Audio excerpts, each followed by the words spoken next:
इतिहासातली यासाठी ऐतिहासिक होणारी यासाठी की नगरपंचायतीची पहिली निवडणूक आहे आणि अशा पहिल्या निवडणुकीच्या प्रचाराच्या निमित्तानं पहिली आपली जाहीर सभा दुपारी 12ला होतीये आणि या 12ला तुम्हाला सर्वांना मार्गदर्शन करण्यासाठी आपल्या जिल्ह्याचे लोकप्रिय लाडके पालकमंत्री आणि ज्यांनी आपलं पालकत्व 2012 पासून घेतलंय असे माननीय चंद्रकांत दादा इथे उपस्थित आहेत।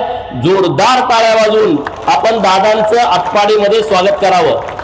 व्यासपीठावरती उपस्थित माननीय जिल्हा परिषदचे माजी अध्यक्ष, भारतीय जनता पार्टीचे नेते अमरसिंह बापू देशमुख, माननीय रिपब्लिकन पार्टी ऑफ इंडियाचे जिल्ह्याचे अध्यक्ष माननीय राजाभाऊ खरात, माननीय ब्रह्मानंद पडळकर, भारतीय जनता पार्टी राज्याचे उपाध्यक्ष माननीय शेखर भाऊ आणि नगराध्यक्ष पदाचे उमेदवार माननीय युटी जाधव सर, माननीय तालुक्याचे अध्यक्ष दादासाहेब हुबाले, आपले सर्व नगरसेवक पदाचे उमेदवार नम्रताताई माळी, शुभांगीताई गवंड, रोहित दादा जगताप, जयवंत भाऊ माने, नाताभाऊ लांडगे, ऋषिकेश देशमुख, जयंत पाटील डॉक्टर, सुनीताताई काळेबाग, रेखाताई आईवळे, राधिकाताई दौंडे, ललिताताई जाधव, महेश देशमुख, माननीय अजित जाधव पैलवान, पूजाताई जाधव, मनीषाताई पाटील, विनायक काका पाटील, अक्काताई मरगळे,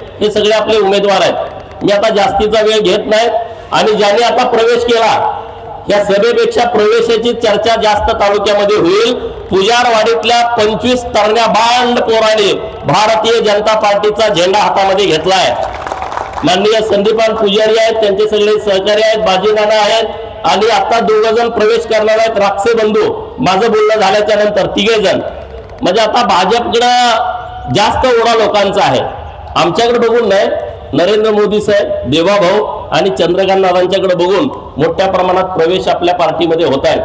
तर मी मूळ मुद्द्याकडे येतो, दादांना गडबड आहे, जास्तीचा वेळ घेत नाही। नगरपंचायतीची ही निवडणूक आहे मित्रांनो। ग्रामपंचायत आणि नगरपंचायत मधला फरक नीट समजून घ्या। ग्रामपंचायत मध्ये लोकांना एखादा जर चुकीच्या पद्धतीचा सत्ताधारी आला तर त्याला नाहक त्रास देता येत नाही, परंतु नगरपंचायत मध्ये त्यात ती आपली पहिली निवडणूक, यामध्ये जाणून बुजून लोकांना त्रास देण्याची प्रवृत्ती जास्त आहे। आणि त्याचं उदाहरण तुम्ही बघितलं जेव्हा या आटपाडी शहराचा आराखडा झाला, दादा सगळे विरोधक म्हणजे भारतीय जनता पार्टीचे जेवढे पुढचे कार्यकर्ते आहेत त्या सगळ्या कार्यकर्त्यांच्या जागेवरती आरक्षण टाकले की नाही टाकलं? आता इथे कासारताई आहेत, त्यांच्या जागेवरती आपल्या महिला मोर्चाचे अध्यक्ष आहेत, सगळ्या जागेवरती आरक्षण टाकलं। इथं ऋषीभैया देशमुख आहेत, अमरसिंह बापू साहेबांचे उजवे हात आहेत, त्यांच्या प्लॉटवरती आरक्षण टाकलं। अशी बरीच मंडळी 44-46 आरक्षण अशी टाकलेले आहेत। अरे राज्यात देवाभाऊ मुख्यमंत्री आहेत, तुम्ही आता या चुकीच्या पद्धतीने टाकलेले आरक्षण आम्ही काढून घेऊ ना, त्याच्याबद्दल दुमत नाही। अरे परंतु वृत्ती किती वाईट आहे, तुमच्या हातामध्ये माकडाच्या हातात काकडा आला की ते सगळं काही करून बसते, तसा हा खेळ झालाय। अरे यांच्यात 100 एकराचे जमले, तिथं कुठं रिझर्वेशन नाही आहे। हे असला अन्याय आटपाडीमध्ये सहन केला जाणार नाही। युटी जाधव सरांना तुम्ही नगराध्यक्ष, आमच्या 17 उमेदवारांना नगरसेवक म्हणून निवडून द्या। हे सगळे जे चुकीच्या पद्धतीचे आराखडे केलेत, आरक्षण टाकले, त्या सर्व लोकांना न्याय देण्याची भूमिका ही भारतीय जनता पार्टीची असेल, कुणावरती अन्याय होणार नाही। आणि उद्या आम्ही आलो म्हणून आम्ही त्यांच्यावरती सगळ्यावरती आरक्षण टाकतो असं होत नाही, परंतु कुठंतरी त्याला ताळमेळ पाहिजे का नाही? का उगाच एखादी खुन्नस एखाद्याची जिरवायची म्हणून त्याचं किती नुकसान करायचं याला मर्यादा असते। राजकारणामध्ये आपण सगळेच काम करतो, गर्वाचं घर नेहमी खाली असतं। रावणाला सुद्धा गर्व झाला सत्तेचा, पैशाचा। अरे तुम्ही तर किरकोळ चिंपाट लोक आहात, तुमच्या जवळची सत्ता कधी निघून जाईल याला काही फार वेळ लागणार नाही, अशी परिस्थिती आहे। आता दादांच्या पुढे मी 2-4 मागण्या आपल्या शहराच्या वतीने करणार आहे। अमरसिंह बापूंनी जो विषय मांडला तो सगळ्या महाराष्ट्रातल्या दुष्काळी तालुक्यातल्या लोकांच्यासाठी तो लागू पडतो। चंद्रकांत दादांच्या नेतृत्वामध्ये आम्ही इथं शेळ्या मेंढ्यांचा मोर्चा घेतला होता पहिला 2012च्या मे मध्ये जिल्हा परिषदच्या निवडणुका झाल्या 5000 मेंढ्या आणि लोक होती। मागणी आपली काय होती? जनावराला चारा छावणी द्या, नसेल तर चारा डेपो द्या, पिण्याच्या पाण्याचे टँकर द्या आणि आम्हाला शेतीचं कायमस्वरूपी पाणी द्या. आणि त्या मोर्चाची मागणी होती मोठ्या जनावराला तर तुम्ही छावण्या द्या, पण शेळ्या मेंढ्यांना सुद्धा तुम्ही छावणी द्या, हे चारा द्या, ही आपली मागणी, हा आपला मोर्चा होता. या सगळ्या पेटेतनं 2014ला राज्यामध्ये सरकार आलं, केंद्रामध्ये मोदी साहेब आले, नितीन गडकरी साहेबांच्याकडे जलसंपदा खात्याचा चार्ज आला, उमा भारती मॅडम कडून तो चार्ज गेला आणि गडकरी साहेबांच्याकडे आला. आपले नेते तिथे असल्यानंतर काय घडतं बघा. माननीय नितीन गडकरी साहेब आणि देवेंद्र फडणवीस साहेबांनी दुसऱ्या दिवशी दिल्लीमध्ये एक बैठक घेतली. त्या बैठकीला महाराष्ट्राचे मुख्य सचिव, त्या बैठकीला महाराष्ट्राचे अर्थ खात्याचे सचिव, त्या बैठकीला जलसंपदा खात्याचे सचिव आणि माहिती मागवली महाराष्ट्रामध्ये किती प्रोजेक्ट बंद आहेत पैशाविना आणि काय त्यांची नेमकी अडचण आहे. तो अनुशेषाचा मुद्दा आता बापू साहेबांनी मांडला. मित्रांनो, 49,000 कोटी रुपये एका वेळेस केंद्र सरकारनं महाराष्ट्र सरकारला दिले आणि हे सगळे प्रोजेक्ट चालू झाले. मित्रांनो, हे सगळे प्रोजेक्ट, हे काम भारतीय जनता पार्टीचं आहे. ह्याच्या अगोदर आमदार सगळेच होते, मला त्यामध्ये टीका टिप्पणी करायची नाही. हा नुसत्या आटपाडीचा विषय नाही. खानापूर आहे, आटपाडी आहे, कवटेमंकाळ आहे, जत आहे, मंगळवेढ्याचा अलीकडचा भाग आहे, सांगोला पूर्व तालुका आहे, मान आहे, खटाव आहे, फलटणचा दक्षिणेकडचा भाग आहे, कोरेगाव तालुका आहे, खंडाळा तालुका आहे. ह्या सगळ्या तालुक्यातली ही परिस्थिती होती. एका वेळेस 49,000 कोटी देणारं जर सरकार भारतीय जनता पार्टीचं असेल तर मायबाप जनतेला माझी विनंती आहे, अरे पहिली संधी आहे भारतीय जनता पार्टीच्या पदरामध्ये कमळ चिन्हाचा नगराध्यक्ष आणि नगरसेवक घालण्याची, ती संधी आटपाडीकरांनी दौडू नये ही हात जोडून विनंती आहे. ही संधी आहे तुम्हाला. आमचा नगराध्यक्ष आला, तुम्ही सन्मानानं जगाल. विरोध पार्टीचा नगराध्यक्ष येण्याची संधी नाही, कारण तो आता नंबर 3 वरती आहे का नाही? तुम्ही सांगा.